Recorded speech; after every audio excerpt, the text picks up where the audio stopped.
14।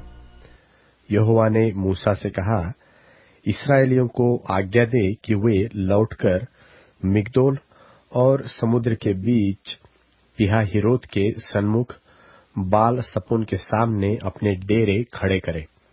उसी के सामने समुद्र के तट पर डेरे खड़े करें। तब फिरौन इस्राएलियों के विषय में सोचेगा कि वे देश के उलझनों में बचे हैं और जंगल में घिर गए हैं। तब मैं फिरौन के मन को कठोर कर दूंगा और वह उनका पीछा करेगा। तब फिरौन और उसकी सारी सेना के द्वारा मेरी महिमा होगी और मिस्री जान लेंगे कि मैं यहोवा हूं। और उन्होंने वैसा ही किया। जब मिस्र के राजा को यह समाचार मिला कि वे लोग भाग गए, तब फिरौन और उसके कर्मचारियों का मन उनके विरुद्ध पलट गया और वे कहने लगे, हमने यह क्या किया कि इस्राएलियों को अपनी सेवकाई से छुटकारा देकर जाने दिया। तब उसने अपना रथ जुतवाया और अपनी सेना को संग लिया। उसने 600 अच्छे से अच्छे रथ वरन मिस्र के सब रथ लिए और उन सबों पर सरदार बैठाए। और यहोवा ने मिस्र के राजा फिरौन के मन को कठोर कर दिया। सो उसने इस्राएलियों का पीछा किया, परंतु इस्राएली तो बेखटके निकले चले जाते थे। पर फिरौन के सब घोड़ों और रथों और सवारों समेत मिस्री सेना ने उनका पीछा करके उन्हें, जो पिहाहिरोत के पास बाल सपोन के सामने समुद्र के तीर पर डेरे डाले पड़े थे, जा लिया। जब फिरौन निकट आया, तब इस्राएलियों ने आंखें उठाकर क्या देखा कि मिस्री हमारा पीछा किए चले आ रहे हैं। और इस्राएली अत्यंत डर गए और चिल्लाकर यहोवा की दोहाई दी। और वे मूसा से कहने लगे, क्या मिस्र में कब्रें न थी जो तू हमको वहां से मरने के लिए जंगल में ले आया है?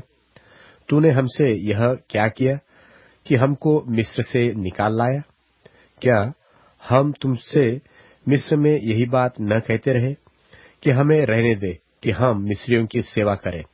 हमारे लिए जंगल में मरने से मिस्रियों की सेवा करनी अच्छी थी। मूसा ने लोगों से कहा, डरो मत, खड़े खड़े वह उद्धार का काम देखो जो यहोवा आज तुम्हारे लिए करेगा, क्योंकि जिन मिस्रियों को तुम आज देखते हो उनको फिर कभी न देखोगे। यहोवा आप ही तुम्हारे लिए लड़ेगा, इसलिए तुम चुपचाप रहो। तब यहोवा ने मूसा से कहा, तू क्यों मेरी दोहाई दे रहा है? इस्राएलियों को आज्ञा दे कि यहाँ से कूच करे और तू अपनी लाठी उठाकर अपना हाथ समुद्र के ऊपर बढ़ा और वह 2 भाग हो जाएगा। तब इस्राएली समुद्र के बीच होकर स्थल ही स्थल पर चले जाएंगे। और सुन, मैं आप मिस्रियों के मन को कठोर करता हूं और वे उनका पीछा करके समुद्र में घुस पड़ेंगे। तब फिरौन और उसकी सारी सेना और रथों और सवारों के द्वारा मेरी महिमा होगी। और जब फिरौन और उसके रथों और सवारों के द्वारा मेरी महिमा होगी, तब मिस्री जान लेंगे कि मैं यहोवा हूं। तब परमेश्वर का दूत जो इस्राएली सेना के आगे आगे चला करता था, जाकर उनके पीछे हो गया और बादल का खंबा उनके आगे से हटकर उनके पीछे जा ठहरा। इस प्रकार वह मिस्रियों की सेना और इस्राएलियों की सेना के बीच में आ गया। और बादल और अंधकार तो हुआ, तो भी उससे रात को उन्हें प्रकाश मिलता रहा और वे रात भर एक दूसरे के पास न आए। और मूसा ने अपना हाथ समुद्र के ऊपर बढ़ाया और यहोवा ने रात भर प्रचंड पुरवाई चलाई और समुद्र को 2 भाग करके जल ऐसा हटा दिया जिससे कि उसके बीच सूखी भूमि हो गई।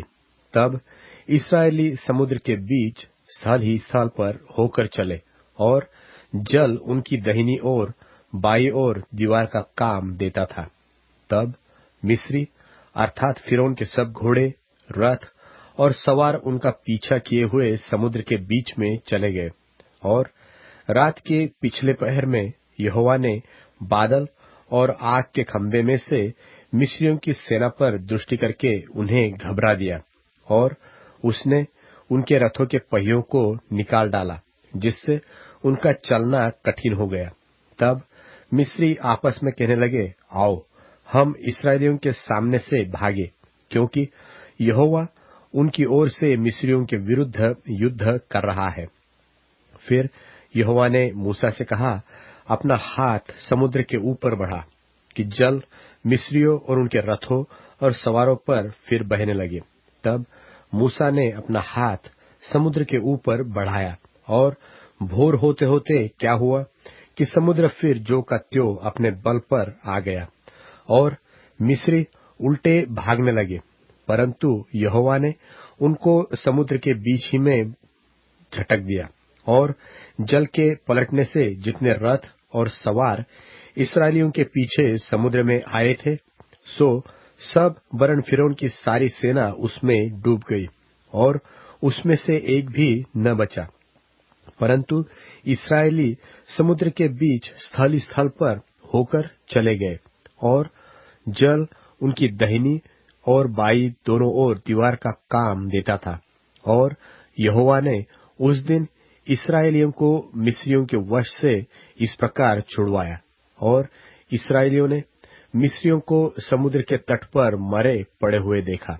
और यहोवा ने मिस्रियों पर जो अपना पराक्रम दिखलाया था, उसको देखकर इस्राएलियों ने यहोवा का भय मानना और यहोवा की और उसके दास मूसा की भी प्रतीति की।